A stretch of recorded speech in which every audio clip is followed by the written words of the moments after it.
I take photos of the friction and frustration I feel on the streets that match my emotions. I walk the streets almost every day, and I never get bored of it because I can always feel the current atmosphere of Tokyo. Even if it doesn't make the news or is dramatic, everyday sights are fascinating to me.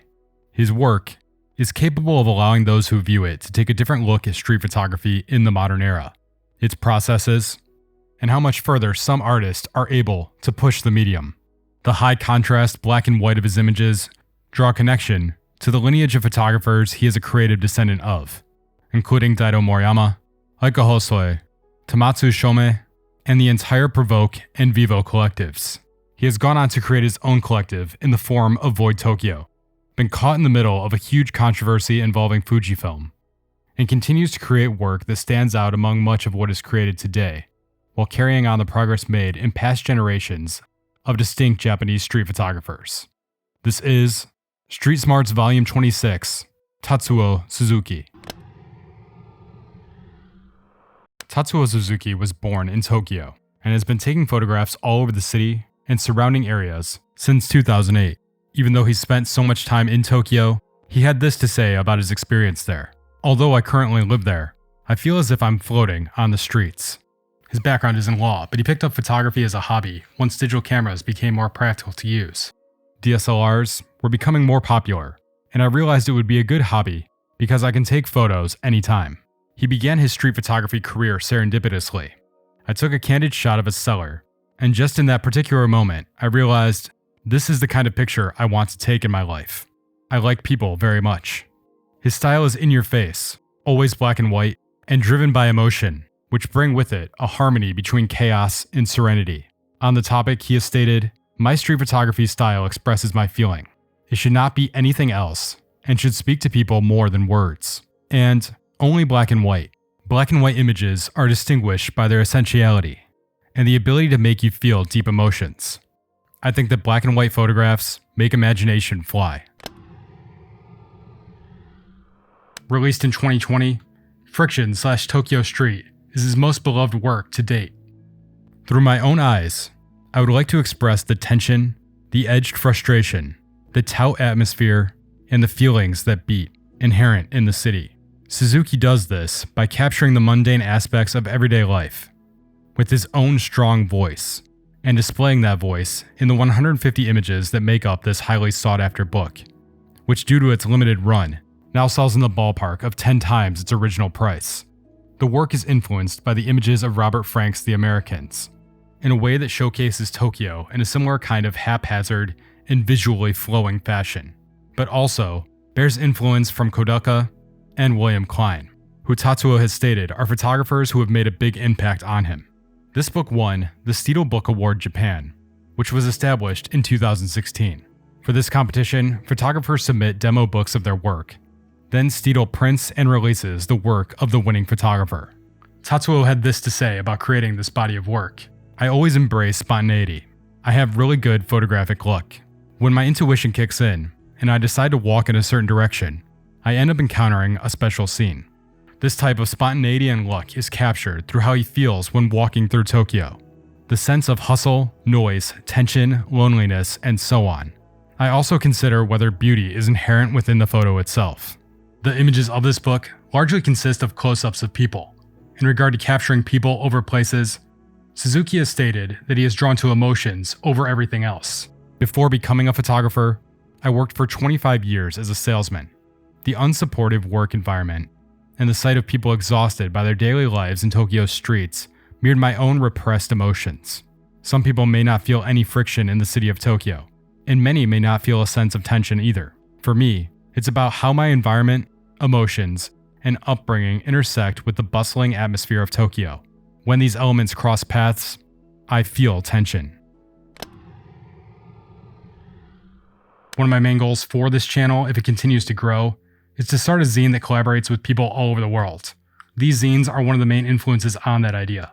Tatsuo Suzuki has released 6 zines titled Tokyo Street, with issue 6 being dubbed the final issue. Each issue includes a set of small prints and a poster, with an image on one side and a reflection from Suzuki on the other. Issue 1 talks about how music, as well as Shibuya, are the primary influences for these zines. Shibuya is the main focal point, and the plethora of record stores and music venues in that part of Tokyo makes it easy to see the connection between street, music, and the location. Further, his connection to this area is through a rock subgenre called beat rock that started in Japan, which he feels highlights the alienation he feels in the city through the bustle, irritation, and nervousness of passengers and pedestrians, which have all been the basis of my photography. The ambitions laid out in the first zine were to attempt the publication of one zine per month and to pursue more street portraits, which can be seen throughout all of his work. In the second issue, there's a writing from a fellow photographer that reflects on dreams he had of being involved in the film industry, and how Tokyo is a place where fulfilling your dreams is no easy task. He feels that Suzuki's work stands out from much of the street photography he's experienced, and that Suzuki is accomplishing his dream by creating images that resonate with people, due to three factors: the photos being set in Tokyo, that you can feel the present moment in this work, and there's a connection to the people found within it. In issue 3, Suzuki communicates further the connection he sees between photography and music, stating that punk rock, new wave, beat rock, free jazz, blues, garage rock, dub, and even pop have all influenced him, and the emotions they are able to convey are similarly conveyed through his photos. The major difference is that photography can manipulate time in a way that music cannot, because of how images can be shifted around to display different sequences of events. The connection between these two art forms is felt further through Suzuki's argument that the personality of the photographer and their photos cannot be separated, and music makes up so much of so many of our identities. I often hear that photos have nothing to do with the personality of the photographer, and certainly, the quality of the works are judged from a single photo, which is mere information. So, such ideas are not a mistake. But photography and the essential core of the photographer can no longer be separated when you start to think, who took this? What other kind of photos does he or she take? What is the backstory? What are their thoughts when shooting the scene? I'll touch on the reflections of issues 4 and 5 later in the video, since the writings in each deal directly with the FujiFilm controversy. I only recently ordered issue 6 and it hasn't arrived yet, so I can't speak as to why it's the final issue at this point. According to Japan Film Hunter's website, the zine was intended to be a year-long project that got extended because of the pandemic, and was never meant to last this long in the first place. The subtitle of the final zine is Ending is Beginning, so maybe Tatsuo has something new in the works for his fans. VoidTokyo was founded in 2017, and so far they've released 8 zines.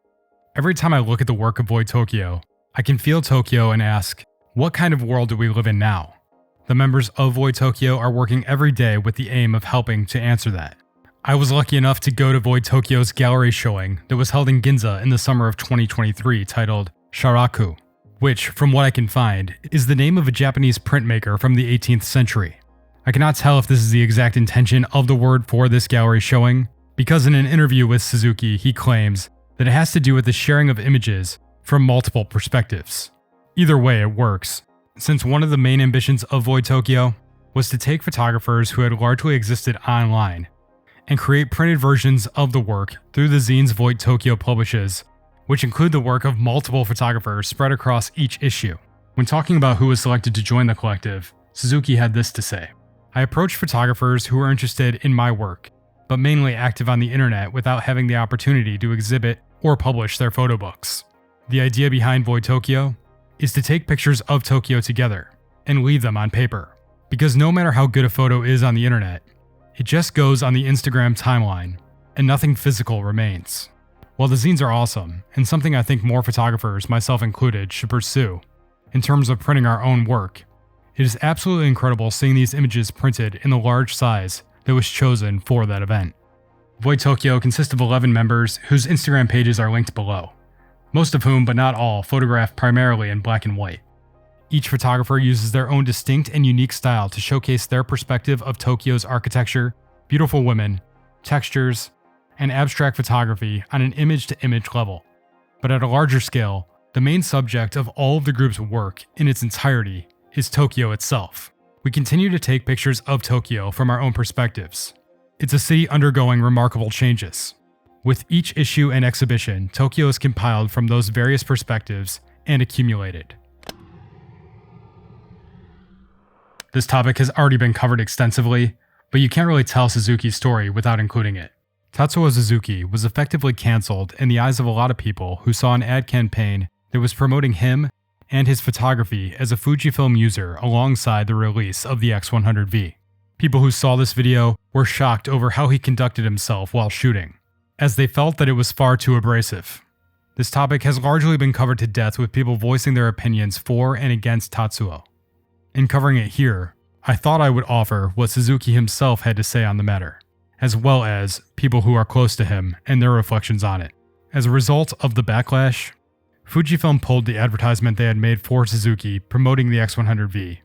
It was intended to be part of an ad campaign for the camera's release. As far as I can tell, Fujifilm also dropped him as a brand ambassador. From earlier interviews with Suzuki prior to this controversy, he had this to say about how he photographs people on the streets. If beauty is present, I believe the photo will have universality for many people, allowing it to stand on its own. I pay the utmost attention to ensure that the subject is not demeaned. In principle, I photograph with an open posture, so that it's clear I'm taking photos. If someone feels uncomfortable or avoids the camera, I exclude those images from the selection, even if I've already shot them. Furthermore, if a subject doesn't notice me, but I feel the photo might work against them, I remove it from the selection, unless there are exceptional circumstances. However, this is ultimately my subjective decision, and I don't believe it's necessarily the right one. What I can do is always photograph with respect toward the subject. More recently, he's talked about changes to his technique that happened as a result of keeping his distance during the pandemic, and losing interest in the style that people find to be so abrasive. Another significant change occurred when my photo book Friction/Tokyo Street was produced by Steedle in 2020. It is a culmination of my street photography from 2009 to 2018, but I began to feel that I had exhausted that style. Repeating the same approach was no longer exciting for me. I wanted to expand the range of my expression. One of the big reasons is that I believe unnecessary self-replication should be avoided, and I want to continue deepening my pursuit of expression as a photographer. There's a myriad of opinions on this controversy. Some are filled with hate, and some less so. I couldn't track down any statements from established photographers bashing Tatsuo on the matter, but these are a few posts of people commenting on this issue online.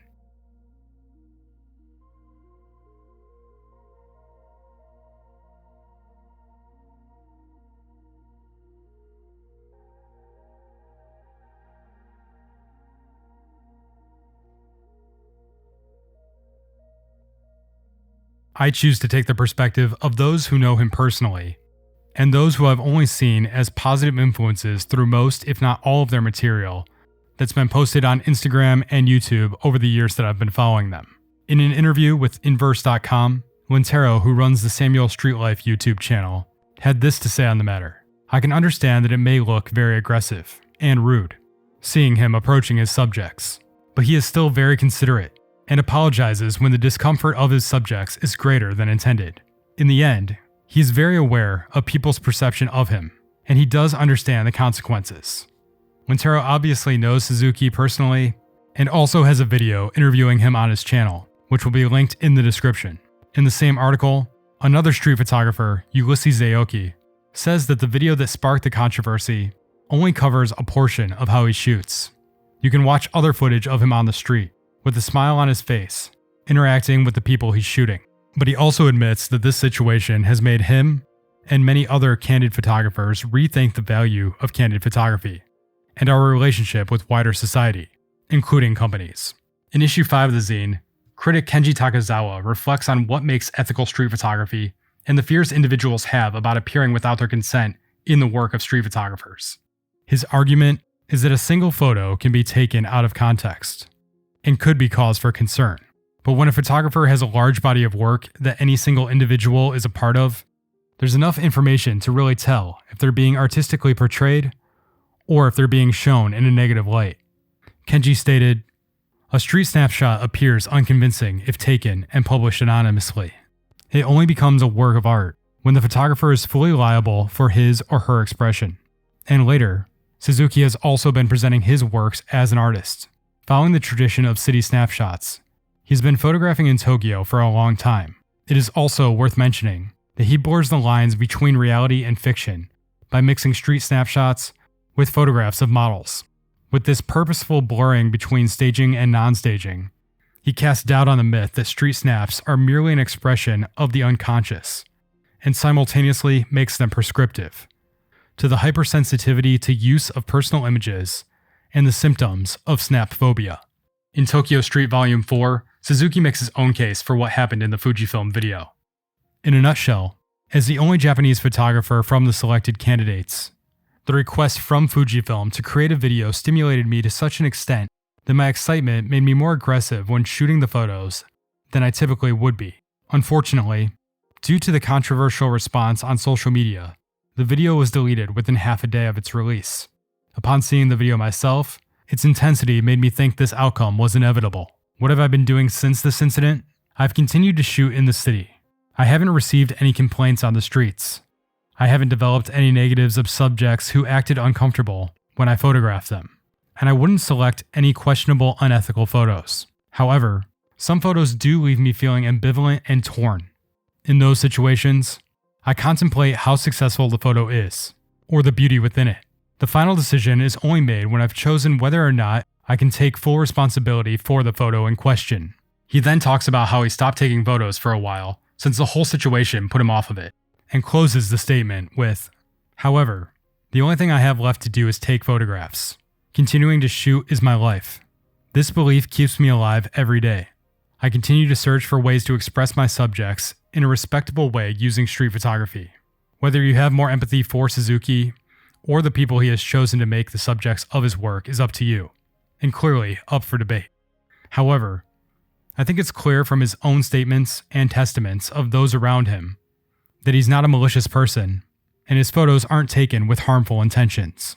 Those of us who are brash in the way we take photos can take away a lesson of caring for our subjects, as much as we care about the photos that they provide for us, and try to share images that highlight people in a truly artistic light. Thanks for watching. Please like, share, comment, and subscribe. And until next time, keep developing.